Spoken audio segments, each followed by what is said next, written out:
this, and this is 113, 15. So we ended up with a net force on the Y of 197.5, etc. newtons south, and a net. So this is sum of forces on the Y. Sum of forces on the X, we ended up with 83.9, etc. newtons east. So our resultant, well, that was terrible planning, Moser. Our resultant will be something like that. And you can get your theta using a inverse tangent function. This was the one that most people did the best on. And of course, here theta would be inverse tangent, opposite over adjacent, sum of x over sum of y, without doing much more of the math. And that gets you 23 point a bunch of stuff, blah, blah, blah, degrees. And remember that we're looking at this as the opposite, so we are east of south. You could take the other angle and have those reversed. Some people did, and you get south of east, and it's whatever the complement of 23 is, something 67? Yeah. So you could do that. And this is really just like the non-perpendicular vectors. That's all you're doing here, finding an overall. Because this is south. It's not north of east, it's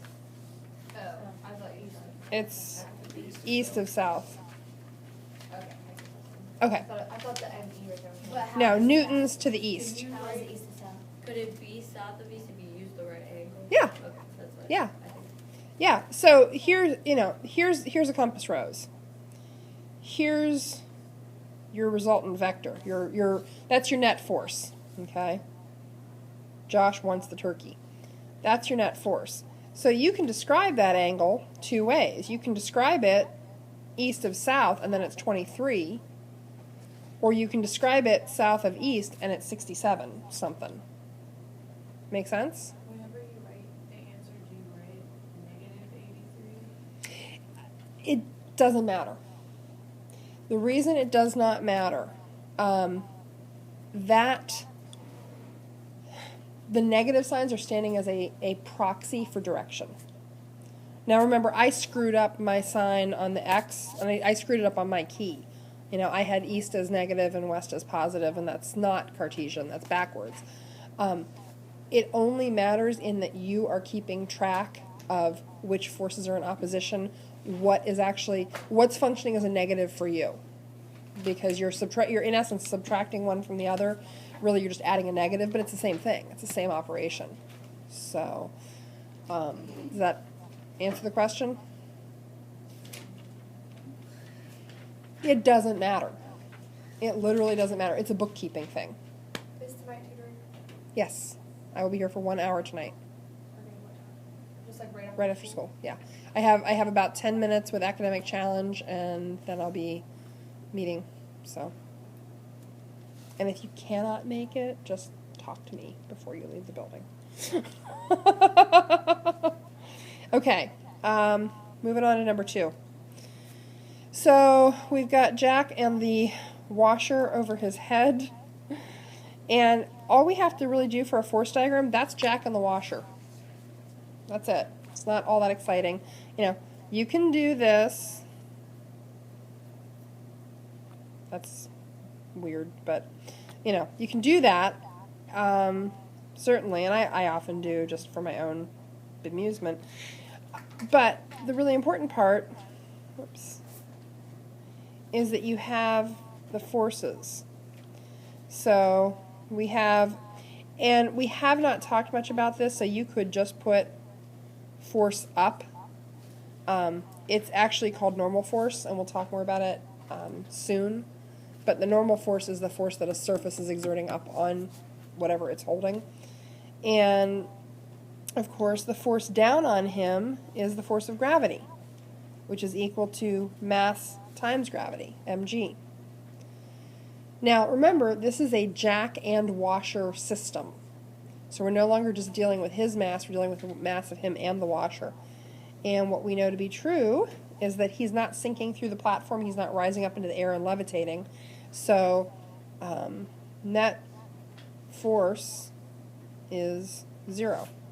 I should clarify, we're only dealing with the x-axis here, so it's really sum of forces, on the y. In this case, we know if he's not moving, the net force is 0 also. But let's deal with it one axis at a time. And that 0 is equal to the force of gravity plus the normal force on him. So because those are 0, the negative of force of gravity is equal to normal force. And we know that that's the negative of the mass times gravity is equal to the normal force. So you add up the masses, multiply by gravity, take the negative, there's your normal force. It is, a bunch of you are doing the whole, this is so easy, I don't need to write this stuff down. You actually do need to get used to doing this. Do you see what's coming? What's coming is having to use this as a rearrangement and a re-plug-in. So you're learning to create expressions.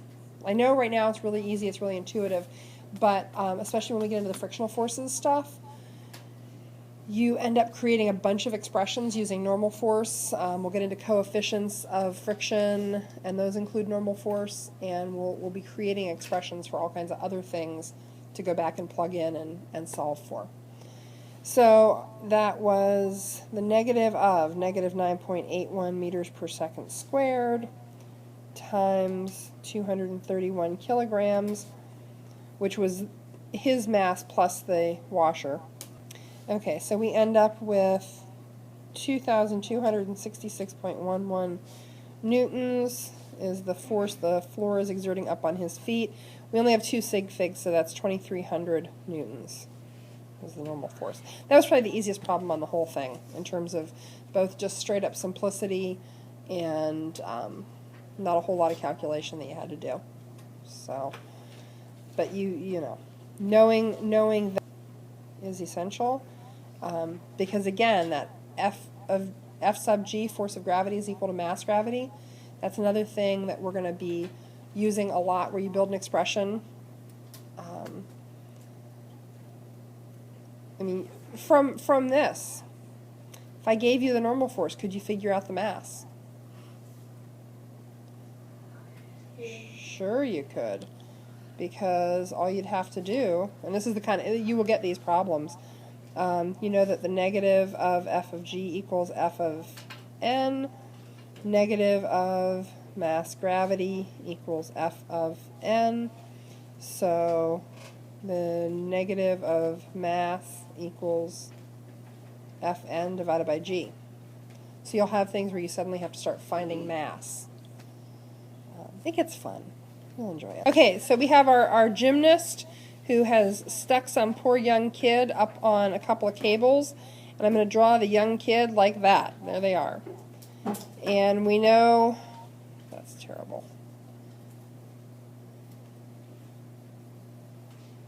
We know that this kid has the force of gravity acting on them, and we know that they have 2 cables acting on them, or the force of tension of 2 cables acting on them. So we have force of tension 1, force of tension 2. Right there's your force diagram. That's a point on the test. Now, the thing that is useful to do, and like I said, probably doesn't strictly belong on a pure force diagram, but in terms of using the picture as a way to solve the problem, it certainly belongs. You have to break down that force of tension. And it won't let me do that.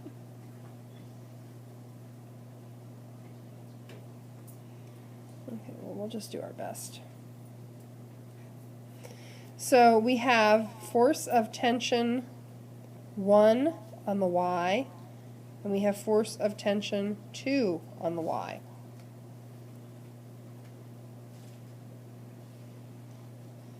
And we were told that this angle, let's see if we can be fair, nope, that's not going to work.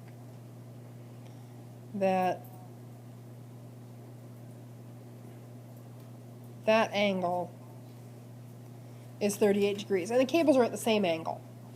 So the other force that is there, but we can pretty quickly discard, we have a force of tension on the X also. Does it matter for us? Is this poor kid swinging side to side? If they're not swinging side to side, then F of T1 on the X, F of T2 on the X, we can just do this. Sum of forces on the X equals 0 equals F of T1X plus F of T2X. Okay, and then we're done. We set that one aside. Now on the Y, here's our sum of forces on the Y. You always start every single problem with sum of forces because that gives you all of your relationships. Once you can identify every single force on each axis and make sure you've broken up anything that was a resultant itself, you're halfway there. Just identifying every single force on every axis, writing the equations, because what you're doing is establishing your relationships. And so everything else is going to come out of that. All your expressions, all of your other ways to solve problems. So now we'll do sum of forces on the Y. Well, we know it's equal to 0 because the kid's just hanging out there in the air. And we know that it's equal to the force of gravity plus the force of tension for 1 on the Y plus the force of tension for 2 on the Y. You have to be able to write your sum of forces on each axis. Have to. Okay, so now we can say that the negative of the force of gravity is equal to F of T1y plus F of T2y. As a sidebar here, there's another thing that we can state. That F of, well, actually, wrong color. We know that F of T1 equals F of T2, right? How do we know that? Yeah, the angles on the cables are the same. So the force of tension in each cable is identical. They're splitting the load evenly. Well, since that's the case, we can do this. Negative F of G equals, well, first let's put in our expression for what F of T1y is. And if we imagine our little triangle here, F of T1y, since we're using this angle here, that's 38, our y is going to be our opposite. So F of T1 times sine of 38. And since those two are equal, F of T1 times sine of 38. Now, the one thing that your book does in handling these problems is they will identify one angle as negative on the x-axis. You obviously don't do that on the y-axis because they're both in the same direction. On the x-axis, the force of tension on the x, they are opposite. But you kind of establish that with this. Okay, so now we can say negative F of G is equal to 2 F of T1 sine of 38. We're adding two identical factors. It's the same as multiplying them by 2. So now to find F of T, it's pure algebra. Yes, ma'am. Why is it F of T1 sine 38 plus the same thing? Because F of T1 and F of T2 are, yeah, so we substituted F of T1 in for F of T2 because they're identical. If there was some other relationship, like in problem number 5, F of T1 is equal to 2 times F of T2, we could sub it in the same way, but we would have to use that relationship. because if we break out this triangle, so let's move a few things. And I'll do it on this side because it's easier to isolate.